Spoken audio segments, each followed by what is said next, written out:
நல்லா ஒழுங்கா க்ளீன் பண்ணு. முடியாது. முடியாதா? அப்போ இந்த போட்டோ ஸ்டோரி போட்டுற வேண்டியதான். பண்றேன். போட்டோ என் போன்ல இருந்து எடுத்து வச்சுட்டு எப்படிலாம் பிளாக்மெயில் பண்றான். மாட்டாங்களா போடுவேன். ஐயோ மூட்டை நம்பிச்சு.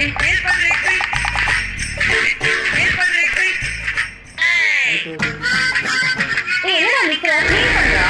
முடியாது. அப்ப இந்த போட்டோ அதை டெலீட் பண்ணிட்டேன். 3 போட்டோ ஒன்று என்கிட்ட மாதிரி.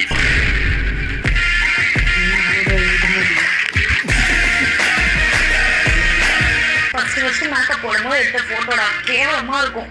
சரி சொல்லு, நான் என்ன பண்ணணும்? போய் ரெடி ஆகிட்டு வா, வெளில போகணும். ஐயோ இந்த தடவை ஃபர்ஸ்ட் டைம் பண்ண மேக்கப் பண்ணவே மாட்டேன். பிகாஸ் நான் யூஸ் பண்ற ப்ராடக்ட்ஸ் அப்படி டெய்லி மேக்கப்க்கு பர்ஃபெக்டான ப்ராடக்ட். ஃபர்ஸ்ட் தேஜஸ் கனடாவோட ஸ்டோக் சீரம் யூஸ் பண்ணிக்கிறேன். ஹெவியா இருக்காது, இன்ஸ்டன்ட் க்ளோ தரும், டே ஸ்கின் ஃபீல் இருக்கும், சூப்பரா பிளெண்ட் ஆகும்.